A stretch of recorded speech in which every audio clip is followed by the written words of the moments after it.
Bom dia, alegria. Et oui, un rêve pour moi de commencer cette émission en portugais puisque c'est une émission spéciale qui aura lieu toute la semaine. NRTV vous emmène en voyage chez moi au Portugal et plus précisément à Porto. Tout le long de la semaine, j'aurai le plaisir d'être accompagné par mon très cher Alexandre Caporal. Bonjour. Bon dia, Andrea. Bon dia, muito bem. On va travailler l'accent, c'est pas encore tout à fait au point. Ça non, pas encore ça.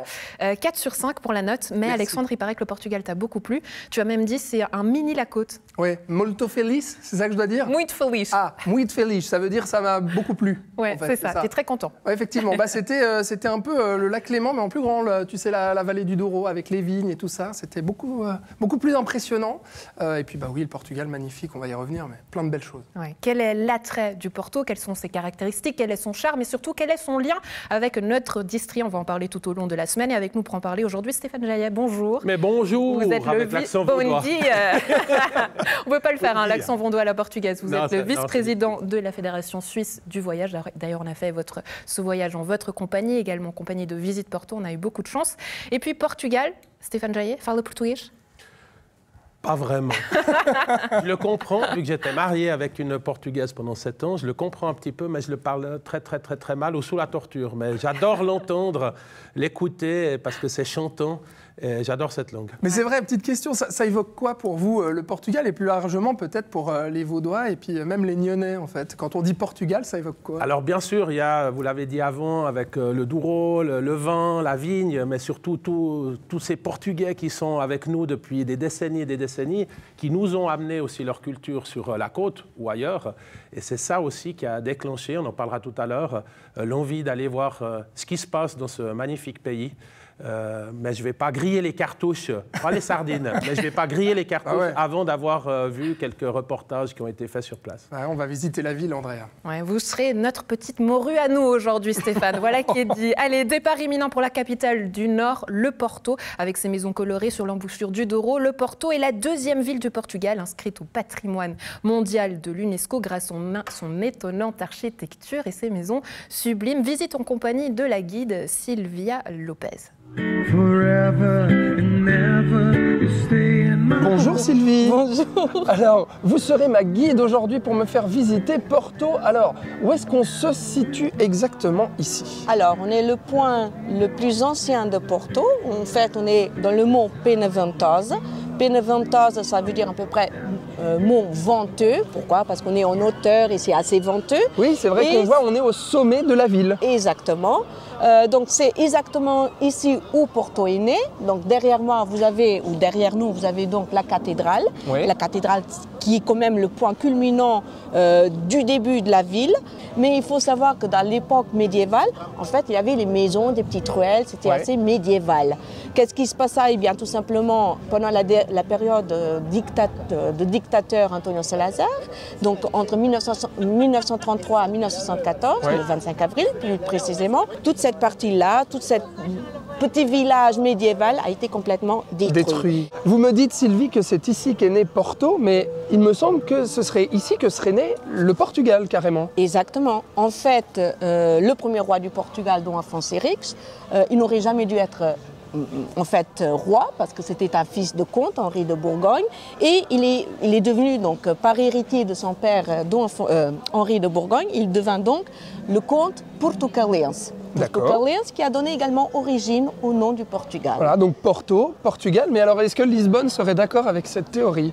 Lisbonne n'était pas encore le Portugal à l'époque. D'accord. Mais ils sont tout à fait d'accord. Pourquoi? Parce que c'est l'histoire et bien sûr le nom Portugal, Porto, Gaia. Oui. En fait, qui a donné l'origine au nom, c'est la ville de Porto, latin Portus, et vous avez de l'autre côté du fleuve Douro, qui ne traverse pas la ville de Porto, mais qui passe à côté de Porto, parce que l'autre ville qui se trouve à côté du fleuve, c'est la ville de Gaia, qui a également donné le nom au pays Portugal, Porto, Gaia.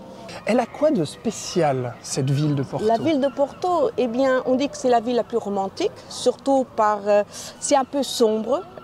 Si on fait la comparaison avec la capitale qui est aujourd'hui Lisbonne, vous voyez que les maisons sont presque les unes sur les autres. Il a énormément d'églises, bien sûr. Et d'ici, on voit également le fleuve Douro qui donne en fait, la ville de Porto est également une ville extrêmement commerciale. On le voit que par le simple fait au lieu d'avoir un pont ou 2 ponts, par exemple comme Lisbonne, on en a 6 ponts. On est même connu comme la ville des 6 ponts. Je sais qu'il y a des différences de mentalité, de culture entre le nord du Portugal, le sud, entre Porto et Lisbonne. C'est quoi ces différences? J'ai l'habitude de dire que le nord du Portugal, et donc Porto bien sûr, on est peut-être un peu plus traditionnaliste, un peu plus têtu également. Ouais. On garde nos traditions, on est beaucoup plus, pas plus famille, mais plus fête. D'accord. Famille. Vous m'amenez où, Sylvie, pour la suite? Alors, on est le quartier le plus ancien de Porto. Oui. Et on va passer par les maisons où il y a encore quelques vestiges des maisons. Eh bien, c'est parti. On voit quand il y a vraiment des habitants portugais, il y a du linge à sécher sur les façades des maisons. Comme en Italie. Et comme en Italie, exactement. Ouais. Malheureusement, ça se perd de plus en plus. Ne pas oublier qu'à partir de 1986, on est devenu patrimoine de l'UNESCO. Ouais. Ensuite, il y a eu le boom touristique qui a énormément contribué. Une chose que vous allez voir par exemple des maisons magnifiques qui ont été refaits, qui ont été restaurés. Ouais. Et vous allez voir un peu plus en avant l'inverse. Donc des maisons complètement abandonnées, en très mauvais état, ce qui fait que vous avez ça. C'est quoi? C'est une maison complètement abandonnée. Mais comme c'est patrimoine de l'UNESCO, on ne peut pas abîmer les façades. Donc on a des maisons abandonnées en plein milieu du centre-ville. Exactement. Porto, aujourd'hui, est la ville la plus visitée au Portugal. C'est la ville la plus touristique. Comment est-ce qu'on explique ça? Par tous les prix qu'on a reçus tout le long. Oui. Les dernières années, encore récemment, on a reçu un prix, je ne sais plus lequel, mais on en reçoit... Le World Travel Award. Exactement.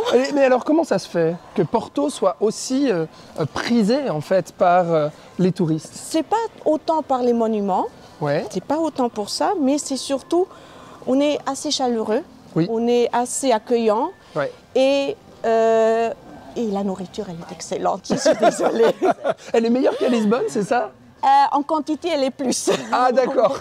On sert plus. Et ça plaît aux gens, parce qu'à l'époque, on servait énormément aux gens qu'on recevait. Et c'est un peu familial encore. Ouais. Sylvie, il se met à pleuvoir. Merci beaucoup pour votre visite. Et à bientôt. À bientôt, merci à vous d'avoir choisi Porto. Oui. Surtout. Pas de pluie, pas de pluie. Bon ben voilà, j'ai appris qu'il pleuvait au Portugal, apparemment, Andrea, je ne savais pas. Mais on remercie bien entendu Sylvie Lopez, notre guide, donc, de m'avoir fait découvrir cette magnifique ville de Porto. Alors Stéphane Jaillet, c'est vrai, on a appris pas mal de choses, justement, pas mal d'éléments ont été posés dans ce reportage, mais notamment l'attrait touristique en fait, de cette ville de Porto.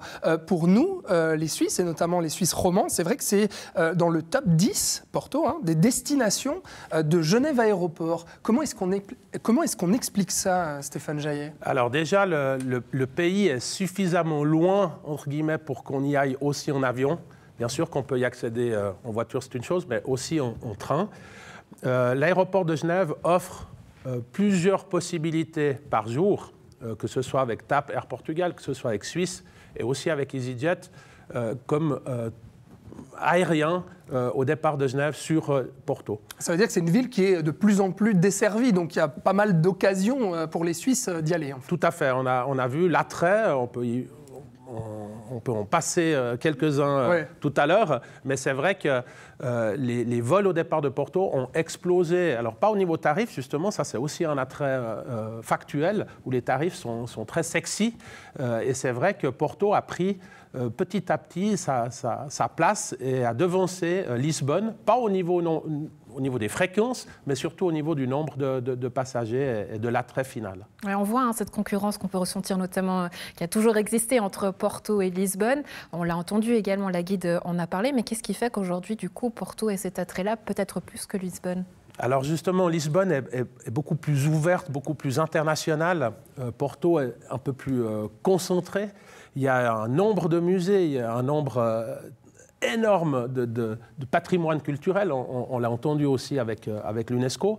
La gastronomie, c'est clair, à Lisbonne aussi. Là, on est un peu plus serré. Il y a les caves qu'on peut visiter avec le Porto de Porto. C'est vrai qu'il y a aussi des départs croisières sur le Douro. Donc là, ça amène aussi, par des structures comme CroisiEurope ou d'autres, ça amène justement une certaine manne touristique. Et puis cette ville romantique, comme on l'a entendu dans ce reportage, qui donne vraiment une jolie image, malgré la pluie, mais qui donne une très belle image de cet endroit. Alors, qu'est-ce que les romans, justement, vont chercher à Porto? Alors, c'est vrai que ça a été cité, il y a l'accueil chaleureux, il y a la gastronomie, vous venez de citer quelques arguments, mais quoi d'autre, en fait? Qu'est-ce que les Suisses vont rechercher particulièrement au Portugal? Il y a un exotisme, il y a un ADN, il y a une chaleur, il y a un accueil, enfin, tout ce qui fait ce que le Suisse aime aussi, mais avec un ADN un peu différent, un accent différent, une couleur un peu différente. Et puis, il y a aussi le climat, puisqu'alors, OK, on a vu cette petite bruine, oui. Mais c'est vrai que... C'était pas méchant, c'est vrai. C'est pas méchant, mais c'est vrai qu'on peut y aller vraiment toute l'année. Les 4 saisons proposent quelque chose, et je pense que c'est ça qui excite un petit peu le roman, d'aller justement découvrir Porto. Alors, le roman, mais aussi justement la communauté portugaise, puisqu'il y a une forte communauté portugaise ici, notamment dans la région de la Côte et dans le district Nyon, mais plus largement en Suisse romande et en Suisse. Est-ce qu'on l'explique aussi par ça? Est-ce qu'il y a pas mal justement de Portugais qui vont et viennent entre Porto et Genève? Oui, alors il y a on appelle ça le trafic ethnique. Et c'est vrai qu'on arrive maintenant vers les fêtes, donc il y a un gros volume de trafic ethnique, mais tout au long de l'année également. Et c'est vrai que l'apport des vignes sur la côte fait que ce sont des familles complètes de Portugais qui sont arrivés sur la côte, qui ont fait venir les cousins, les cousines, etc. Il y a évidemment des mariages entre les Suisses et les Portugais, et c'est un vecteur et c'est un trait d'union qui est très sympa, et d'ailleurs qui est porteur pour justement les Romans ou les personnes de la côte d'aller voir un petit peu ce qui se passe là-bas, comme on l'a déjà dit. Ouais, effectivement. Je voulais parler aussi de ce World Travel Award, justement, qui est assez important. C'est-à-dire que Porto est la ville européenne la plus prisée dans le monde. Donc là, on quitte la Suisse pour vraiment parler du monde. Et puis l'aéroport de Porto a été aussi récompensé cette année comme meilleur aéroport européen. Est-ce que ça montre aussi que ces dernières années, le Portugal, mais particulièrement Porto, justement, a eu ce développement touristique assez fort qui fait qu'aujourd'hui, justement, il propose peut-être pas mal de choses pour les touristes et qu'il y a eu ce développement-là? Oui, complet. Et d'ailleurs, c'est pas seulement la plus grande destination européenne, et cet award qui a été gagné par Porto, c'est le World Leading City Destination. Donc, en français, la destination ville la plus prisée. Devant des Cape Town, devant des Miami, devant des Marrakech, devant vraiment Cancun ou même Lisbonne. Alors comment on explique ça? On explique justement par l'ensemble de cette boule à facettes qui est représentée par la ville de Porto, par la région de Porto. Il y a vraiment toutes ces facettes. C'est multiculturel, c'est multi-talent, on va dire ça comme ça. Et il y a eu un gros effort aussi au niveau des infrastructures, vous en avez parlé au niveau de l'aéroport, ça c'est aussi extrêmement important maintenant. Les gens ne vont pas arrêter de voyager, il faut juste qu'ils voyagent différemment, c'est un peu plus générique comme remarque, mais il y a eu des grosses infrastructures qui ont été mises en place, dont l'aéroport de Porto qui a aussi reçu un prix. Oui, ce que je peux peut-être ajouter en tant que Portugaise, c'est vrai que Porto a réussi à garder cette authenticité, chose que peut-être à Lisbonne on a un peu perdue. Et puis pour revenir notamment sur ce que Sylvie disait dans le reportage, ces maisons abandonnées, on sait qu'à Lisbonne il y a eu quelques tensions, notamment entre les gens sur place et les étrangers, les voyageurs, les touristes, où on leur disait finalement aujourd'hui les Portugais ont la sensation de perdre leur maison, on les met dehors pour en faire aujourd'hui du tourisme local, recréer des appartements. Est-ce que ces tensions-là, vous avez pu les sentir sur place avec peut-être la Fédération suisse du voyage? Est-ce qu'il a fallu retravailler des rapports de confiance avec peut-être les locaux sur place? Alors on retravaille, je vais vous donner un exemple avec Barcelone qui a perdu toute une identité à cause, là je pèse mes mots, pas grâce, mais à cause de Airbnb, où Porto a su, on va dire, juguler cet effet très négatif qui fait que les gens des villes qui habitent les villes partent justement à l'extérieur des villes pour laisser leur logement sur du Airbnb. Et ça détruit gentiment un ADN du citadin, entre guillemets, mais aussi ce que le touriste veut aller chercher. Alors bien sûr qu'il a la possibilité d'avoir un appartement ou une maison au centre, ça c'est une chose, mais on perd complètement l'âme de la ville. Et Porto a fait des efforts dans ce sens, puisque c'est quelque chose que Barcelone s'est fait complètement submerger, s'est fait complètement dépasser par ce phénomène. Et une ville comme Porto, et le Portugal en général, a pu justement apprendre de ce qui s'est passé en Espagne pour juguler justement cet effet pervers. Et garder l'authenticité justement qui attire les touristes. Stéphane Jaillet, pour terminer justement, puisque vous représentez aujourd'hui la Fédération suisse du voyage, parlons des voyages, des voyageurs suisses vers l'étranger justement, plus généralement, au-delà du Portugal. C'est vrai qu'au niveau des statistiques qui sont sorties récemment pour Genève Aéroport, on cite plus 143% de passagers en plus par rapport à 2021 et plus 21% de trafic global. Ça veut dire qu'on est post-pandémie, les Suisses se remettent à voyager ? Oui, alors ils n'ont jamais arrêté, sauf quand on leur a dit « stop, on ne sort pas du pays ». Le Suisse est voyageur, le Romand aussi, et puis évidemment sur la côte, à proximité d'un Genève Aéroport, ça nous donne quand même des points positifs largement intéressants pour pouvoir voyager. On pensait dans les statistiques au niveau de la Fédération suisse et européenne et mondiale qu'on allait atteindre le niveau 19 en 23 et en 24. On a vu sur 2021 une certaine visibilité moyenne. Il y avait encore quelques zones de brume, outre la pluie, de brouillard. Et c'est vrai que le début 2021 a péjoré les résultats, même si la fin 21, également aussi sur la côte, également au niveau des nuits d'hôtel sur notre région, on a vu une courbe qui reprenait l'ascenseur. Donc ça reprend l'ascenseur, mais ce n'est pas encore comme avant pandémie, c'est ça que vous dites? En 21, oui. Mais en 22, la plupart des destinations, dont aussi les chiffres des départs Genève ou des départs d'autres aéroports, Zurich la même chose, ont largement dépassé 2019. On le voit aussi dans le tourisme global. On a eu peur aussi avec le conflit Ukraine et Russie, puisque la clientèle russe et ukrainienne est une clientèle qui se diffuse dans pas mal de pays. Et c'est vrai qu'il y a d'autres pays, comme les États-Unis, qui ont amené des dizaines et des dizaines de vols supplémentaires sur l'Europe, dont Porto, dont Lisbonne, évidemment d'autres pays européens, ce qui a augmenté encore la visite des étrangers sur l'Europe. Donc les gens ont envie de voyager. Alors il y a eu, on appelle ça ce voyage de revanche, hein, donc ouais, on n'a pas pu, on était frustrés, on n'a pas pu, etc. Ce qu'on voit clairement, et nous au niveau de la Fédération suisse, on est extrêmement contents par rapport à ça, c'est qu'il y a un changement de mentalité dans le voyage. Les courts courriers sont maintenant, il y a des solutions de remplacement avec le ferroviaire et on se réjouit vraiment de ce développement. Mais c'est vrai, les voyages existeront toujours. Les voyages ne forment pas que la jeunesse et pas que les gens qui habitent sur le district de Nyon. Oui. Non, petit clin d'œil. Et c'est vrai que là, on est vraiment dans une phase ascendante. Touchons du bois par rapport à la pandémie et surtout aux mesures sanitaires. C'est vrai que la géopolitique influe énormément les déplacements. On le voit maintenant avec le Pérou, qui avait bien repris et qui maintenant s'effondre de par une insécurité politique, et d'autres pays, naturellement, qui sont dans la même dynamique. On va continuer à voyager tous ensemble, mais cette fois-ci avec un petit bijou, un joyau à Porto. C'est la librairie Lelo qui est habillée d'un sublime escalier rouge. Et de ce livre, vous allez voir, alors c'est une librairie qui existe au centre même de Porto et qui a été construite en 1906. Et elle nous rappelle que Portugal fait partie de l'histoire même du pays. Est-ce que vous savez pourquoi?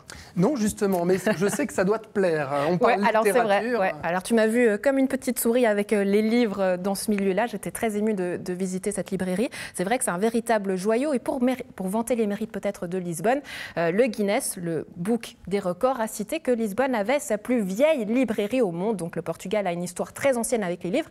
Et puis on raconte même qu'à l'époque, les conquistadors disaient qu'un livre valait autant que de l'or. Pour preuve, la librairie Lelo.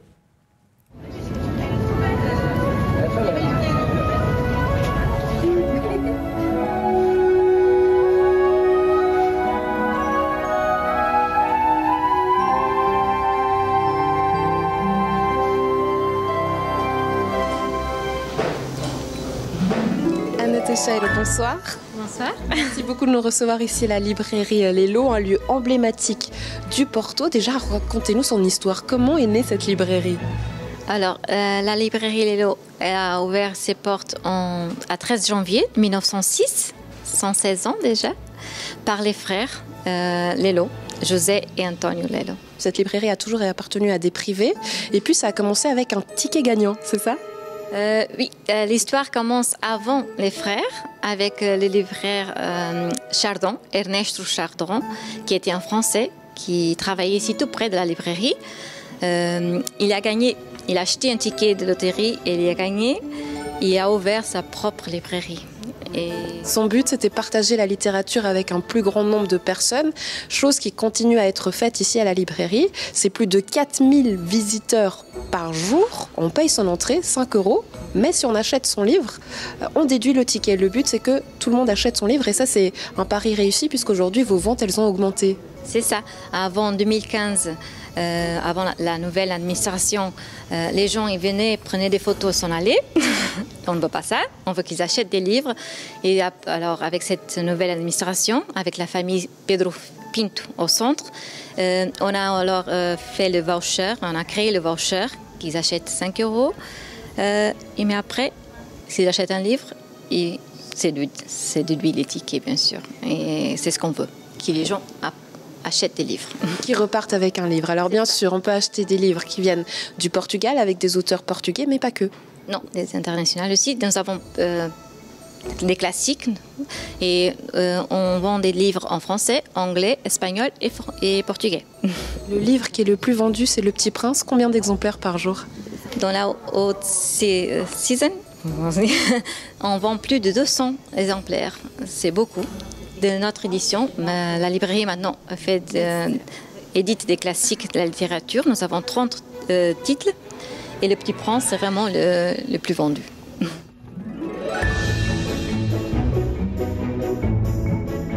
Au sous-sol, un espace assez particulier avec des éditions spéciales et puis notamment la première gazette du Portugal qui date du XVIIe siècle. C'est des livres particuliers. Qu'est-ce qu'on trouve dans cet espace-là? Alors, Gemma, la salle Gemma, comme on appelle la pierre précieuse, on peut dire. On trouve des premières éditions qui sont autographiées par des auteurs, des vieux documents, tout ça.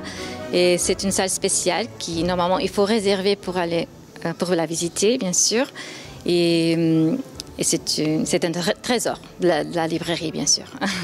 Un trésor de la librairie et de la littérature. Et puis, impossible de ne pas parler des auteurs portugais, notamment José Saramago, le seul et l'unique prix Nobel de la littérature. C'est pour ça qu'on a dédié là-haut une salle totalement à lui. Et alors, avec la fondation Saramago, ils sont aussi en 4 langues, français, anglais, portugais, espagnol aussi. Anna Teixeira, muito obrigado por esta visita. Merci beaucoup d'avoir été avec nous en notre compagnie. Merci à nous et à la prochaine. Il faut venir encore une fois, si vous voulez.